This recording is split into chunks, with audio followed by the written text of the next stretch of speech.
Hey everybody, thanks for joining us. It's Kelly here. We are back with another episode of Millie's Baseside Chats, where we are live streaming each and every week to hopefully bring some calm to the chaos of your PCS or any other facet of your military life.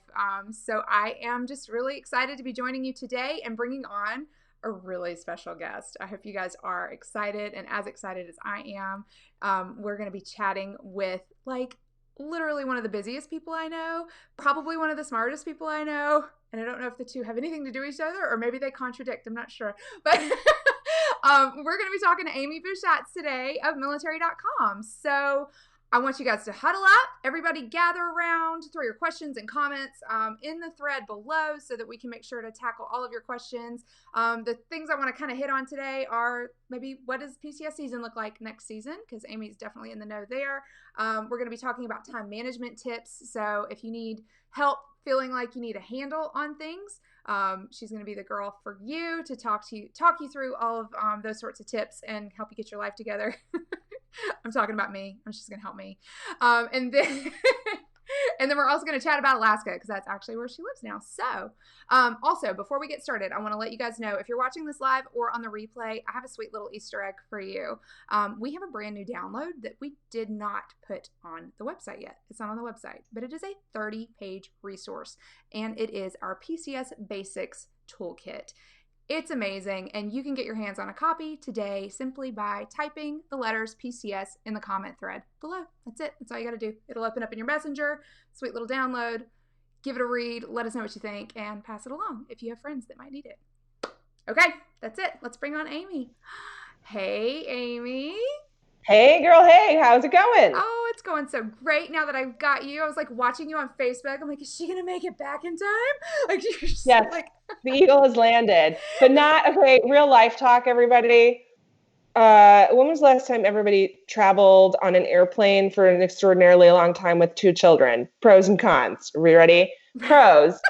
I have ninja mastered my kids into thinking, and it's a supply and demand issue, really. So I don't give them electronics unless I absolutely need them to be which meant that they are like zombies in front of any iPad or anything. So a 6-hour flight, no problem. They're just like, my son watched the screen in the seat in front of him. I swear to God, it was like 2 inches away.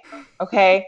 And I'm just like, that cannot be healthy, but you don't want to ruin the magic. So I'm just like, whatever, we'll get him glasses later.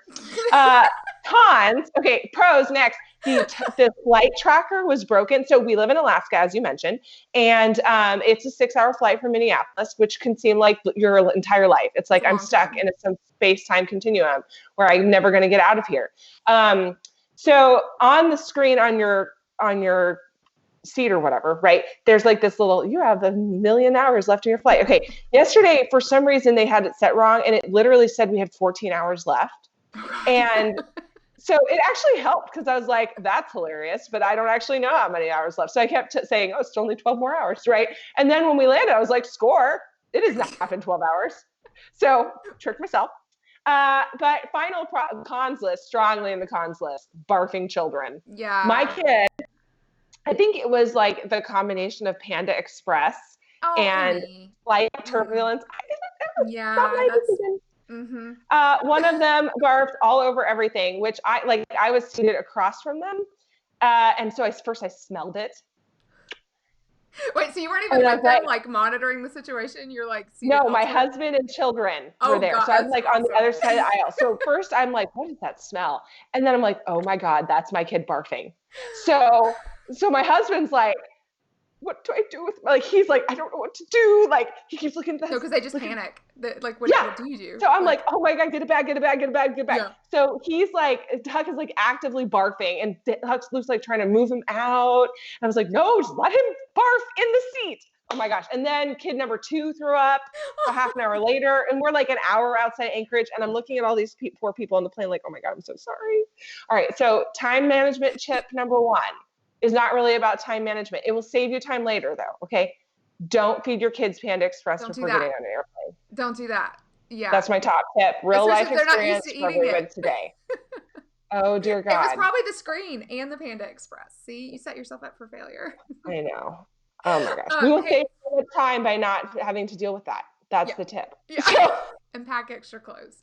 So actually, okay, I have to share my story. We went to Disneyland when my kids were babies, like right after deployment. We're like, let's go to Disney because that's always a good idea.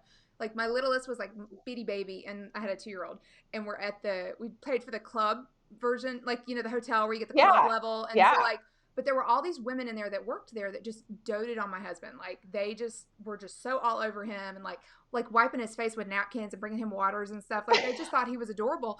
And so here I am with the kids, and one of them got sick, and then the other one got sick because, you know, they smell it and whatever. But the only thing I could do was like hold my hand out. So like I caught it, or some of it. So I'm sitting there, it's all over me like this, and they're both on me in the bench, you know, and I'm like, ugh. The women came running over to help Andrew, like across the table, like clean. I'm like, oh my gosh, excuse me. Hello, covered in barf. Your mom, 101. Yeah. Mm-hmm. Okay, quick tease because we have a few folks joining us. Hey, Krista, hey, Bob, hey guys. I want to say hi to everybody. Listen, if y'all are watching this live or on the replay, I want you to guess what this has to do with PCSing. Amy, it's your no llama in case you can't see it. Oh, no, I can't see it. So I want you guys to guess what a no llama could possibly have to do with. That's the llama of no. You have noticed that it says nope. Okay. I should have been drinking out of my llama cup today that I got at Target, but I'm not. I'm drinking out of this coffee is making me awesome because it's truth in advertising. I have one too. Oh, I'll have to send you the picture. You can't see it. I have a llama cup too that I bought. There you go. Okay. So I want to jump right in. Let's catch. Okay. Actually, we didn't introduce you. Amy. Hi. Amy is the executive editor for military.com, you guys. So we're just like talking like everybody knows who you are, which they probably do. But what that means for all of you watching is this woman. What does it mean? She is like literally in the know with just about anything that's happening in military land, right? So all of the stories coming in, talking about military spouse stuff, about veteran stuff, about active duty stuff. I mean, you name it. She's kind of got a pulse on most of that, if not all. And she's the person that I think of to ask for like big things, like fact-based, what is actually happening. I used to love your little segment that you did on Next Gen Mil Spouses podcast where you come on and talk about TRICARE. Yeah. My little TRICARE theme song, da-da-da-da-da, TRICARE, like that. Yeah, so if you guys don't realize what a gem we have right here, I want to just put a little exclamation mark on that. And if you have questions, let's keep it kind of PCS topically, but throw your questions in here, and I'm sure we can pick Amy's brain on all of that goodness. So other than that, Army National Guard spouse living in Alaska, we already mentioned, and a crazy runner and really obsessed with time management. And I also would like to let you know that I got up early this morning and rode my bike in honor of our conversation, which I don't usually do that. So I wanted to impress you. Yeah. Fist bump. Yeah. Okay. So tell us about how you came to find yourself kind of in this sphere doing this work. Yeah. So my spouse, who is now active duty, now Army National Guard, had previously been active duty Army. I used to say that my husband, I used to put it in such a way that made it sound like I had two husbands. So I'm working on that. No, that's not true. Just one. That's enough. And so he went from active duty Army to Army National Guard. So we've like lived the whole PCS life, the National Guard life. We're done it all. But I started in journalism, fresh out of college in Washington, D.C., and then just sort of worked in a variety of subjects, found myself covering defense stuff. And then, married that guy and moved to Washington State and sort of just did the normal military spouse thing, right? Which is just leaving everything behind and quitting your job and not knowing what you're going to do with your life. So, but, first step, have a baby, right? So I did that and check, and second step, deployment. So check. Yep. Right. So we've moved, we've had a baby, we deployed. And I realized that these were not enough things to keep me occupied. Sure. Really. And I also, my mom was going through some crisis and I wanted to be able to contribute financially. So I started to try to go back into journalism, ended up back in the defense stuff world and covering military spouse and family stuff through military.com, where I have been now for these many years, almost a decade. Whoa. I am old enough to be in a job for 10 years, guys. It's crazy. Seriously. Yeah, it's amazing. So I've just sort of passed through the company over time, and now I am the boss. But military spouse and family stuff has a special place in my cute little heart, because you don't just learn all there is to know about the commissary and then forget it. Right. You know, it's in there forever. Yeah. So I really, as a passion, still keep track of that stuff. Of course, we have a reporter who covers that now as her job, and it's no longer my job, which I'm learning to let go of, but still get to nerd out about it and keep track. So yeah. Yeah. Okay. So we're hearing a lot, and I know we've kind of talked about it a few times on Baseside Chats here at Millie. We've kind of been watching the PCS process for a couple of years. Right. Seems like it's not improving. Let's just say that. And there's a lot going on with the way in which we might be looking at PCS moves in the future. Can you make us smart on what's happening right now? Yeah. Right. Oh my goodness. PCSing is such a hot topic right now. And I love this topic because, as we all know, it's very, very personal, right? Is there anything as personal as someone packing your underwear and then losing it and delivering it to the wrong person? I submit there is not. Okay. Like, that's really the peak. It's true. People care about the commissary issue because buying groceries is personal. This is like the next level. Okay. So what's going on? Well, that's such a good question. I wish I knew. No, I have a hint. I wish somebody knew. I wish anyone knew. I wish TransComm knew. Right. The truth of the matter is we're figuring it out. So where we stand right now is that TransComm decided that the real answer to our problems is to designate. It is essentially to outsource.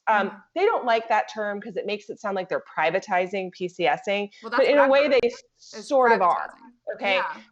I split some hairs with them about this a couple of months ago. It really is. It is a form of privatization. They are not wholesale privatizing it. That's what they want to make clear. So they're not boxing up PCSing, okay, and saying have fun the way they did with housing. Okay. That's really the worry, right? That they don't want to be, they don't want this to sound like the mistakes that were made with housing. Absolutely. Okay. So what are they doing?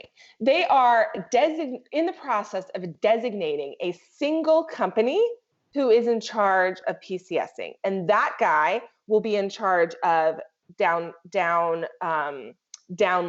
if you want, if you will, of how this is going to get executed. Okay. So right now, TransComm, I'm going to use some hand motions. I'm a hand talker. TransComm has, they're in charge of outsourcing to multiple companies who does what. Okay. So then they say to company, let's just call this company, Awesome Movers. So they say to Awesome Movers, you're in charge of moving people from point A to point B. Like, here's the contract. And Awesome Movers says, great, we're going to subcontract that to some packers, and we're going to subcontract that to a small company at point B. Okay. And they have a lot of these, right? What they're trying to do is designate one guy to be in charge of all the things, one company. Okay. Instead of managing all of these 11 bajillion contracts. Okay. Now, one guy may very well outsource to Awesome Movers Incorporated. Okay. But they are going to be held responsible for the moving process.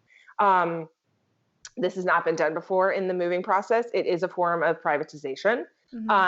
They don't like that word, so we're going to use it anyway. What do they prefer to call it? They didn't really have a great term. Okay. But not privatization. Okay. Noted. Yeah. It's not a great, politically not a great word right now, right? Totally. Yeah. So because we talk about privatizing housing, and that didn't work out so good, right? Because people stopped paying attention. So TransComm would like us all to know that they're going to pay very close attention and it's all fine. Okay. So is there another part? So the first question is there another part of the moving process that mimics this, and has it worked out? The answer is yes. There is a single point of privatization for relocating service members' vehicles to overseas duties locations. Okay. So for those of us who have been around a while, we remember the great car moving debacle of 2015, 14. It's been a while. Okay. Moved a car ever. Wherein people's cars were basically lost. Okay. Because they didn't know where they went and they couldn't track the boats and they got a contract that they weren't particularly prepared to execute and it was a hot mess. Okay. Things have ironed out. People were held accountable. The contracting system worked the way it's supposed to. The company is fine now. There are some people having problems with State Department moving their cars, but it's not related to that. Okay. So in case anyone comments, it's not fine. We know. I'm sorry. But by and large, much better. My favorite headline out of that was, "Dude, where's my car?" Okay. And I was like, you people are geniuses. And why didn't I think of that? That's okay. Amazing. So next question is, sorry, what is that noise? No, we're going to say that's fine. We don't know. Okay. Okay. It was like a whistling. Sorry, my bad. Squirrel. Hopefully not literally a squirrel. Okay. So, now, so the next question is, how does this process work? Well, they are in the process of doing it. It is in what we call the request for proposals phase that just ended. All right. So they said to the world, send us your proposals for how you'd like to do this and what it will cost. Okay. They gathered them together and that is done. And now they are parsing them out and the glorious government contracting process is playing out. And so at some point we'll see, probably in the next couple months, to whom the contract has been awarded. Then inevitably someone will say, hey, why'd you give it to that guy? And there will be a protest, which will draw the process out even longer. And then the new contract will be in play. I mean, there's no way that this is like the system that's being used before the PCS season of 2021. Okay. So I wouldn't expect to see this happening until early 2021.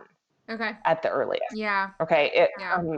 There's just no way. So, excuse me. So that's sort of where it stands. So what does that mean for our upcoming season? Well, it means TransComm knows there's a problem. It means that hopefully they have their act together as it stands and that their solution is more of a long-term fix than a short-term fix.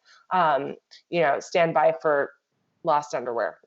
We'll see how it goes. Hey, so I'm guessing the request for proposal, like the folks that submitted proposals, that's not public information. No, it's not. So it's not because of the way government contracting works. They are basically precluded from really talking about who submitted proposals and what those look like until the contracting decision process is over. Got it. And so I do know that those were submitted and that the RFP period, request for proposals period, is over. Cool. Okay. Well, answers soon, you guys. Good hopefully. Luck. Let's hope. So, yeah. It's just it's complicated, right? Because nothing in the government is easy or fun. Yeah. Yeah. I wonder too if there won't be like an increase in folks that are willing to try to do it yourself, to do the Diddy moves. Right. So my suggestion would be, if people are like, what do I do? If you can stomach moving yourself, do it. Okay. I'm not saying actually pack and move yourself. Right. I'm saying organize it. Find out if there is a ability to do it. And guys, in real life, my husband just got home with my dogs after they were for our trip. So here we go. Oh, gosh, we're living authenticity here. Inside life of Amy. I love it. So my apologies for the chaos. No, you're fine. I tried. We have babies all the time. Bop in and like it's totally fine. Good.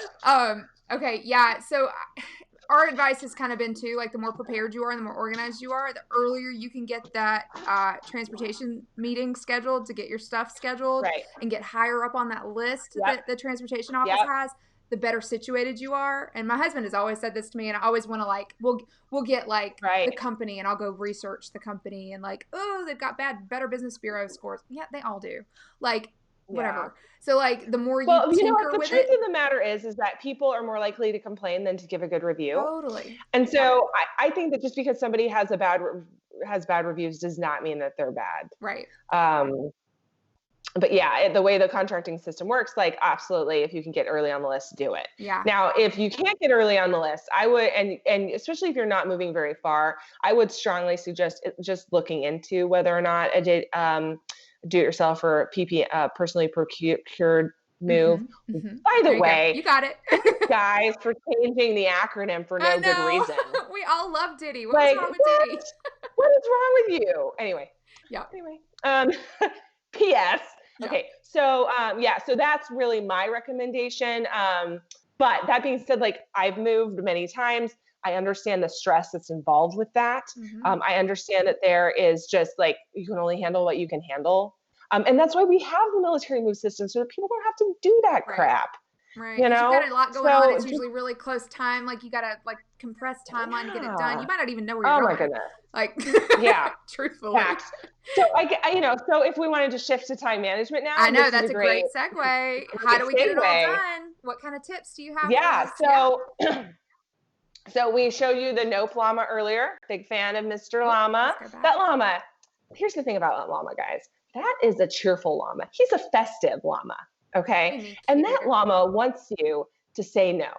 He's like, remember, it's okay. It's okay to have a little party when you say no. All right. So what does that mean? Yeah. So I have that llama in my own office. Okay. And he's like up to the left of my office where I tend to stare while I'm on the phone, like you do. Yep. Like when you're just like phone staring. Okay. So I was on a call last week where somebody asked me if I would be able to drop by their office in DC when I was there for a few days. Now, the thing to know about my trip to DC is I had my kids with me, both of them and my husband, who, bless him, did not want to be dragged to work visits. Okay. And I promised these kids that we would go see monuments and stuff, right? But they're 7 and 10 and they're tired and we had other events that we were there for. So I basically was like, I hemmed and hawed, and I remembered that yes, Amy would say yes. And then I looked, and there, like a glorious llama of no, was the llama. Okay. And the llama said, nope. And I said, you know what? I'm going to have to say no to that. I appreciate the offer. And then maybe I shouldn't have gone this far, but I was like, I'm looking at a llama right now. And the llama, no, you can't give it away. It makes it weird. I was like, I did this talk and I got this llama now. And the llama is like, nope. And I'm going to say nope. And I think that he thought I was a little weird, but it's fine. It's all fine. I'm not going to explain the llama next time. I decided that after the fact. So what is the purpose of the llama? What is the llama reminding us of, Amy? The llama is reminding us that the power of the secret to time management and the secret to being very, very productive with the time you have, because we all have the same amount of time, the secret is learning to say no to the things you should not be doing. And this is the power of no. This is a llama of power, okay? So the power of no is knowing what your time is most valuable for. And those are things that only you can do, really. Okay, or that you particularly enjoy, right? And then knowing what you don't enjoy and what you can and should be outsourcing. So I'll give you some examples. I have 2 beautiful children who, despite barfing in the airplane, are still, people I birthed, and I'm okay with them. Yeah, And we'll look past the barfing thing, although I'm not sure the lady who is sitting behind Huck is going to do that. Anyway, she was not making eye contact when I was trying to apologize. She looked very unhappy. Can't say I blame her. Anyway, so so I have these 2 beautiful children who are both in school, bless their hearts. That's the first outsourcing. Do I homeschool them? No, I do not. Some people choose to do that. That's great for them. That's not something I should be saying yes to. So I said no. I was homeschooled. Okay. So I'm very aware of all the compelling reasons to do that. That is a no for me. I also know that it's important for me to say no to making cupcakes for all of their classes. So we buy that at the store. That's right. I do not enjoy making cupcakes. I outsource that. Okay. I outsource childcare sometimes so that I can go do things I like, right? Yep. These are all forms of outsourcing, whether we think about them as outsourcing or not. Right. I have a house cleaner. Because while I actually do enjoy cleaning my house, I really do, it is not the best use of my time. Right. This person is professional, and she comes in here and she cleans it like a ninja, and then she leaves. Okay. And then it's done and I don't have to do it. It's amazing. And it's all clean at the same time. Whoa. Okay. My time is more valuable per hour than what I'm paying her to do something that she's really good at doing quickly. She's really specialized in. Yeah. Totally. Yes. So that's another form of outsourcing, right? Take a look at your schedule. Take a look at what you do and figure out, is there anything in here that I can outsource effectively and both effectively, like from a, will it take this person the correct amount of time to do it, but also effectively from a cost standpoint, right? Because we don't want to be paying $1 million. Here's another really funny example since my dogs just walked in. I used to try to give my dog a haircut. Oh. Yeah, because it's like $70 to get that stupid dog's haircut. Okay, it's like super expensive. And I was like, this is ridiculous. Cutting this dog's hair is not that hard. You take the dog hair shaver and you shave the dog. Except it looked like first of all, it took me forever because I don't have the correct tool. You don't have the equipment. I don't have the professional grade dog shaver clippers, so it would take like 1,000,000 years. And my dog was like super over it. Second of all, I am not skilled at the dog shaving. So it looked like I would put the dog through some sort of malfunctioning dog shaving machine where she was like, and then came out like, it was so bad. Okay. It's like this poor dog is like shame walking around because she looks like something happened to her. Okay. So there's that. So I now pay for these dogs to get haircuts because I know that this is a shame issue for my dog. And we don't like to have dogs feel shamed, but also like that is not the best use of my time. It hurt my back. I didn't have the right equipment. The dog looked awful, So outsourced. Okay. And there's nothing wrong with doing that. No shame in outsourcing. And listen, y'all, that could also look like you've got Packers coming and your kids are running around. You cannot devote the time and attention you need to be paying attention to the Packers who are packing your underwear. You need to make sure they're doing what they're supposed to be doing and they're jotting down inventory properly. And you can't do that if you're chasing babies. So right. And that means when you do your PPM, dumb acronym, you don't actually do it yourself. Right. Okay. Right. Use the tools the good Lord has given us in the internet age and find some helpers. Yep. Okay. Whether that is just like a couple people who are helping you pack and load, like people you've hired for that. You don't have to bribe friends and give them pizza. Like you can actually hire professionals. Yeah. All right. Yeah, because you're getting reimbursed for it. I mean, so long as you're within your means, like understand your limits and what your entitlements are. Yes. But you can hire for the love of God, hire a professional cleaner to clean your house when you leave. Oh, best mommy ever. No more of this. Don't even think that you can clean that house after you've spent. Don't do it. No, I agree completely. So I want to give a shout out to Krista Curtis who's watching. She is a professional organizer. That's another thing you could. Hi, Krista, you're awesome. We love you. I know, love you, Krista. Yeah. I bet she's like yes to the llama, yes to the house cleaner. That's right. She's double fisting. She's double fist pumping right now. Yeah. So there's actually some really awesome like military spouses who've now taken it upon themselves to like seize the opportunity. Like, okay, think about it, you guys. And our scouts have even had requests for help receiving household goods. Think about if you could hire an assistant for the day. Let's say, dear God, do that. Right? You've got somebody checking off the inventory sheet as the boxes are coming in, and then you can be inside pointing. And sometimes we have friends to help. Brilliant. Sometimes we have spouses to help. Sometimes we don't. So like, make sure that you're not like in chaos mode. Like, I don't know about y'all, but my 2 places in once machine, super broken. Okay. I cannot find a repair guy for that. Like I cannot outsource the repair of that. So we're going to have to move on and find another way to do this, right? We can solve our own problems, right? And it is through the power of paying someone. That's right. And it doesn't have to cost a lot. When we talk about self-care, we like to like think about spa days, and I love a spa day. Trust me. Okay. Big fan. But to me, self-care is understanding the value of my sanity. Right. And my sanity is way more valuable than the price of a house cleaner to do my move out clean, or for the love of God, a move in clean. I do not trust these people who left the house before me. No. Whatever the cost is for a house cleaner to like level set before my stuff goes in this place, that is worth it. It really because is. Now we know it's clean, right? Yeah. There's no like, whose toothpaste is this, right? God. It's our toothpaste. Or random little hairs. Okay. That'd be fun. Oh, I mean, look, you're talking about puke on airplanes, and somebody sat in those seats after your babies got out of that plane. So I'm just saying. That's the other thing. Okay, side note, like squirrel a little bit, but they turned that plane around and put people on it. Yeah, so they now did. I have like major concerns Yeah. about what happened in between people getting off airplanes and people getting back on them, because I'm thinking, like, if it smells like barf, yeah, that's why. Okay. And they're like, oh, we're going to mark these seats down and do extra cleaning or something. I don't know. Like, whatever it was. Also, they did not have a cleanup kit for this barf on the airplane. Like, that wasn't like a thing that existed. Do you know what they had us like cleaning down these seats with? Those little baby napkins that you get with the cups, like with the drinks. Yes, but soaked in vodka. You serious?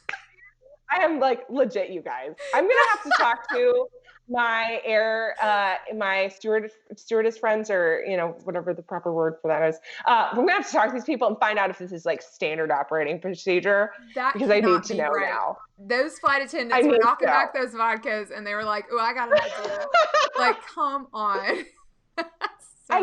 We were briefed by the pilot when we got on that they were the nicest air crew in the company, and I'm wondering if that's why. Yeah, I bet they were. Okay, so outsourcing. All right, sorry.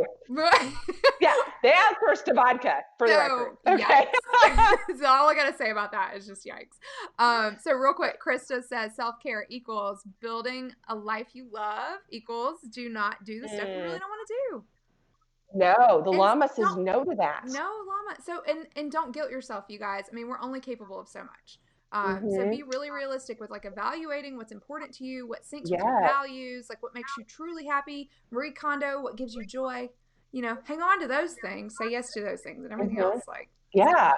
A great way to start is just like by really taking inventory of what you do during like a regular day, or maybe 2 or 3 days. Like you can time block, like write it out like moment by moment, your tasking, so you're not forgetting anything. And that's a super effective way to make sure you do know what you're spending your time on.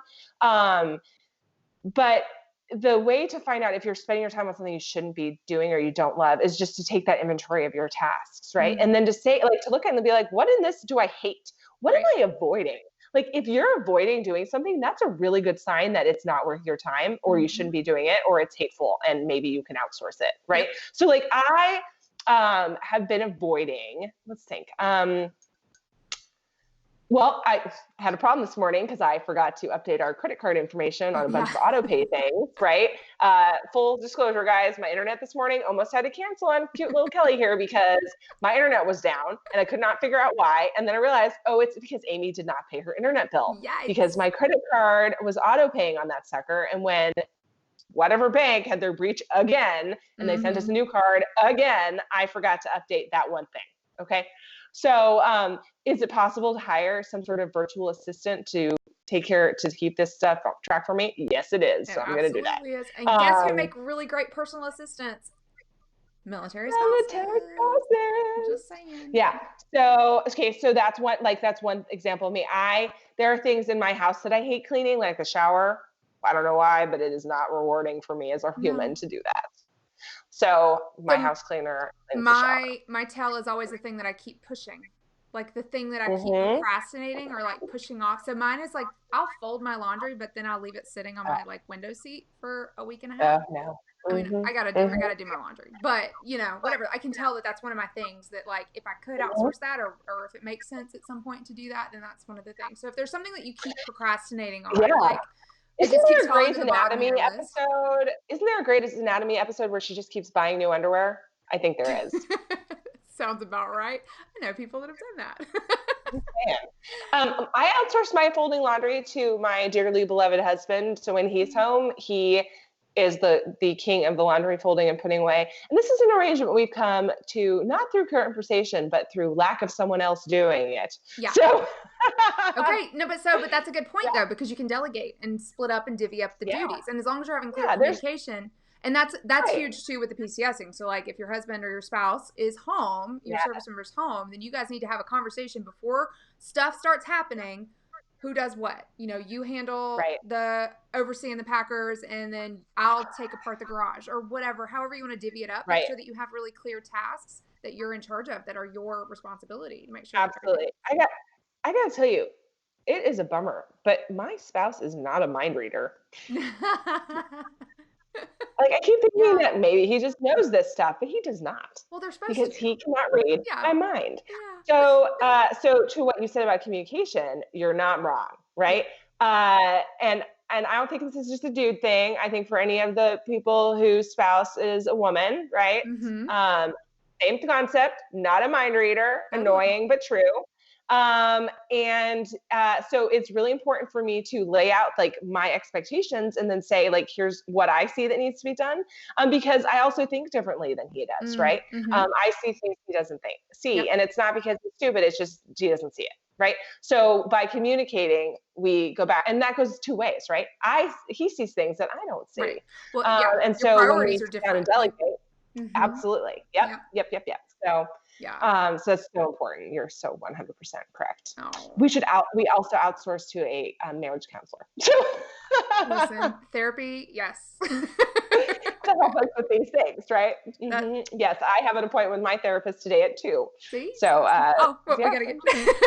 No, 2 East Alaska. It's only 10 a.m. here, guys. Right. So. Hey, so you know what, Amy? Talk a little bit about I was really intrigued hearing you talk about sleep cycles and learning when your most productive hours of your day are. Yeah. And maybe how we could tie that into scheduling and prepping for, even just mentally preparing for a PCS.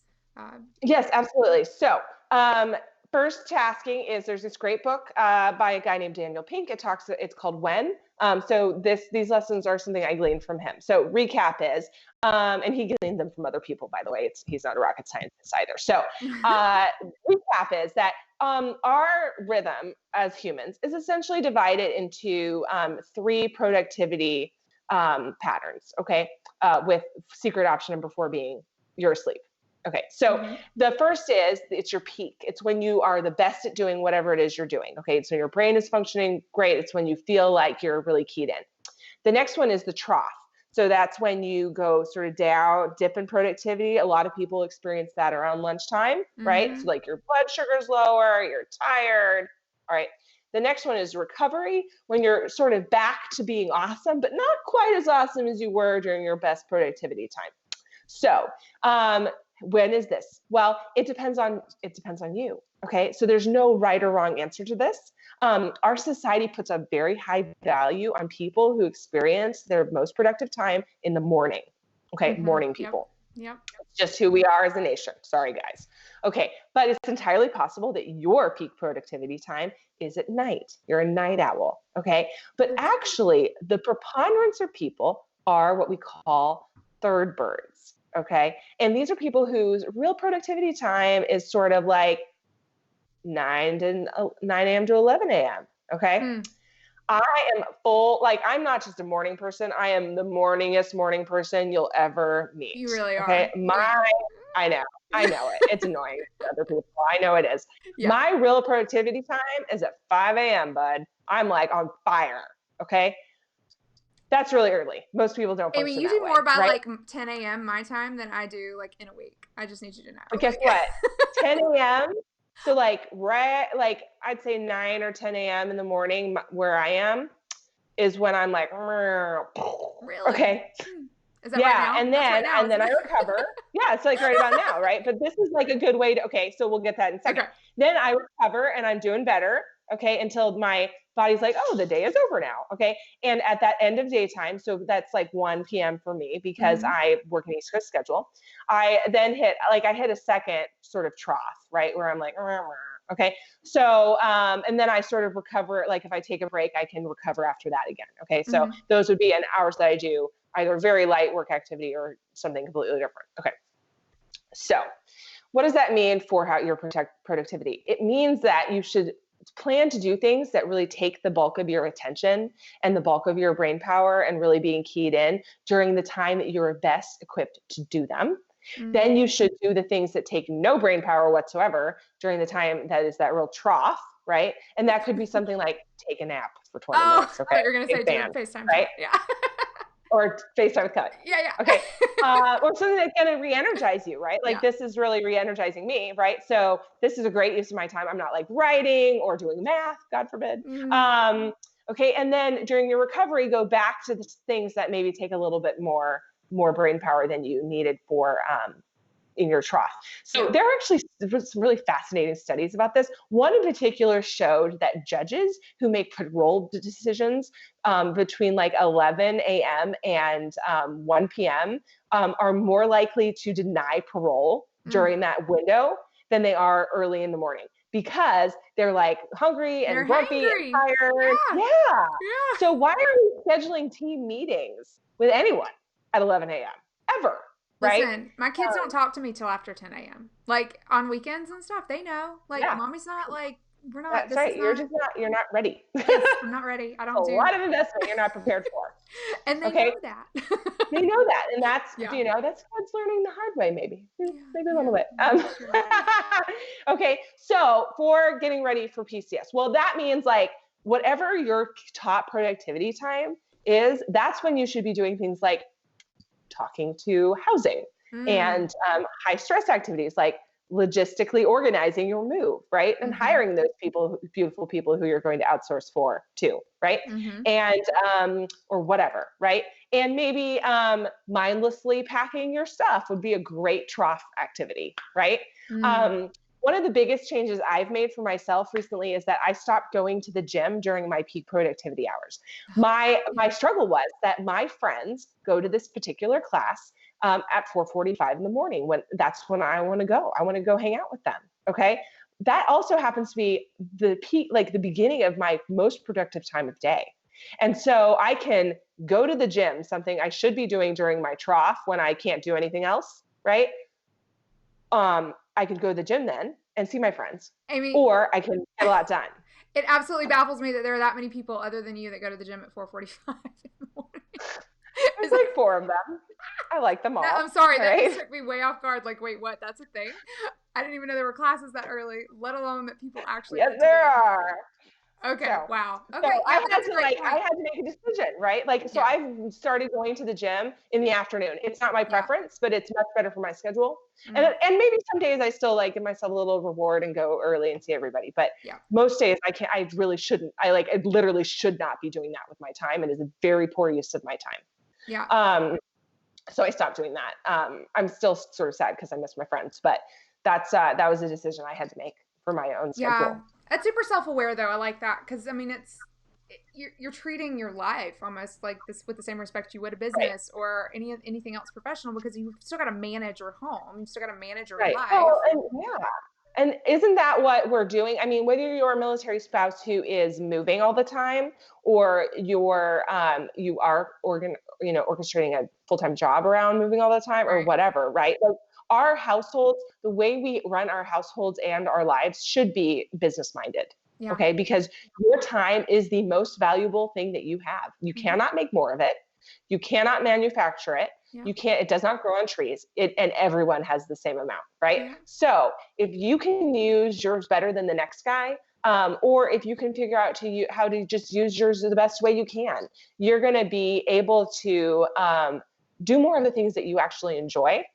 Whether that's working or not, right? You don't have to have a job to have things that you enjoy and you'd rather spend your time on. Visit Shondaland all the time. I don't care, But wouldn't it be great if you had more time for that? I'm just saying. Yeah. So it also plays into, I mean, I just like mitigating so many like consequences, like potential like disruptions to your life on the other side. Like the more time, the more organized, the more prep you put in on the beginning.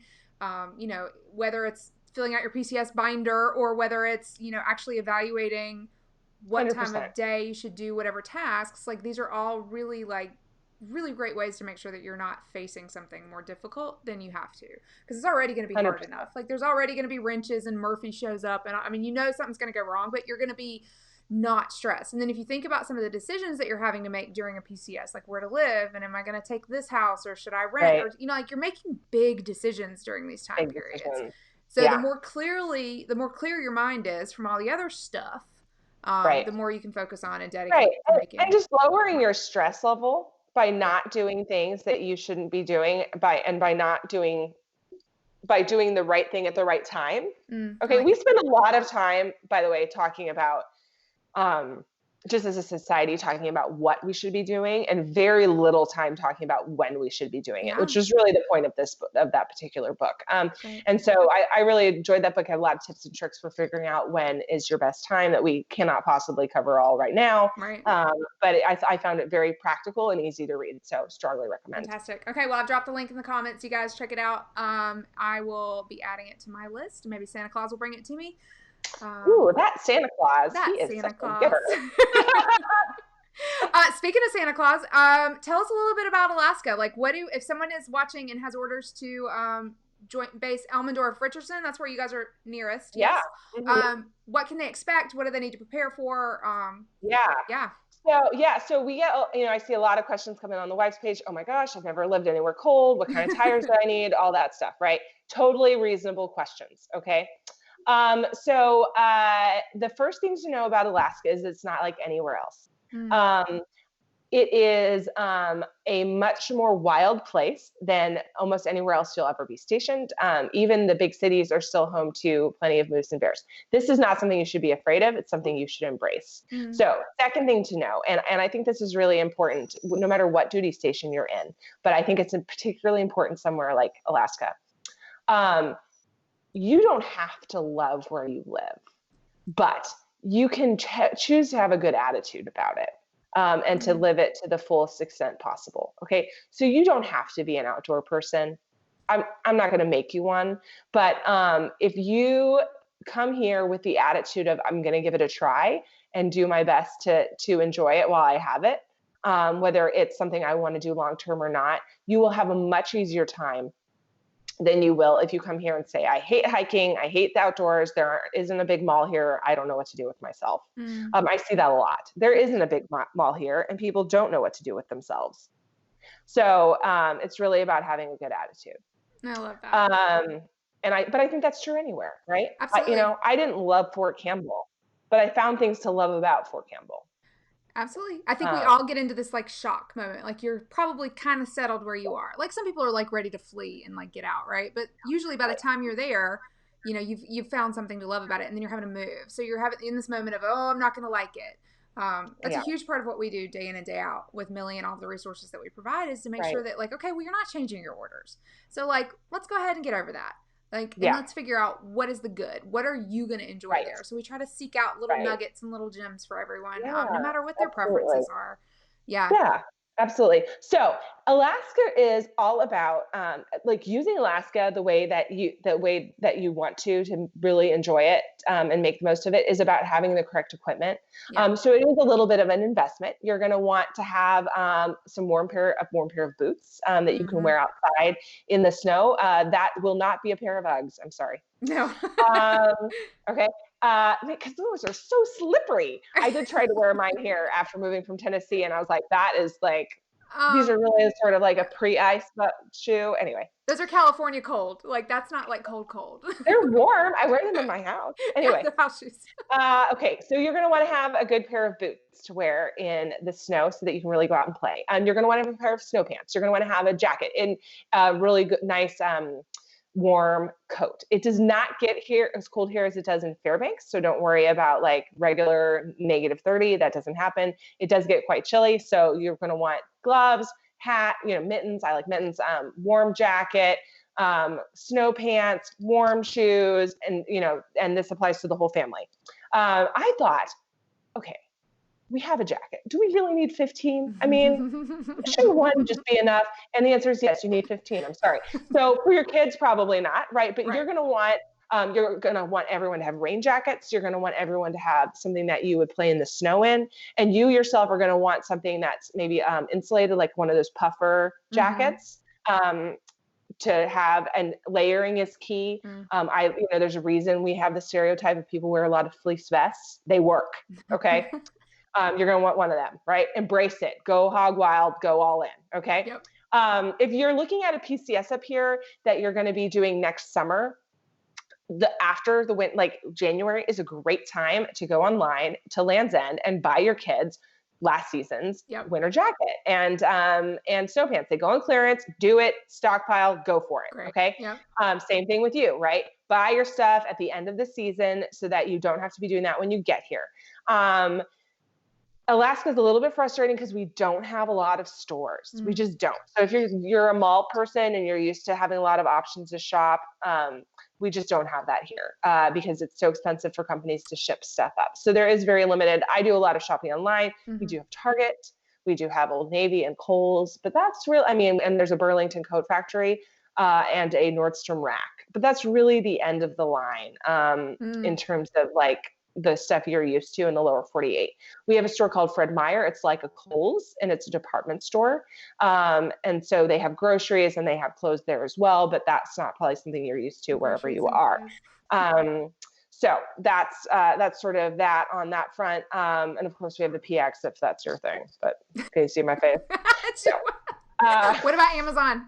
What's your, I know you don't have 2-day Prime. Do you guys have a distributor? So we don't have 2-day Prime. We do. I highly recommend being an Amazon Prime member.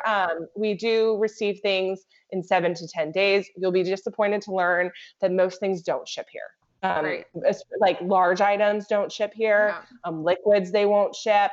So if you think you're going to go online and order furniture, you're not. So I recommend, at the risk of having your stuff broken before it gets here, to go ahead and buy anything you want to have here while you're not here.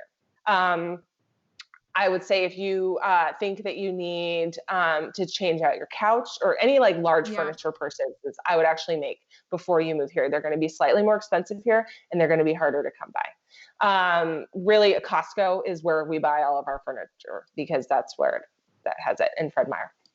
So Krista's asking, what about small businesses and boutiques?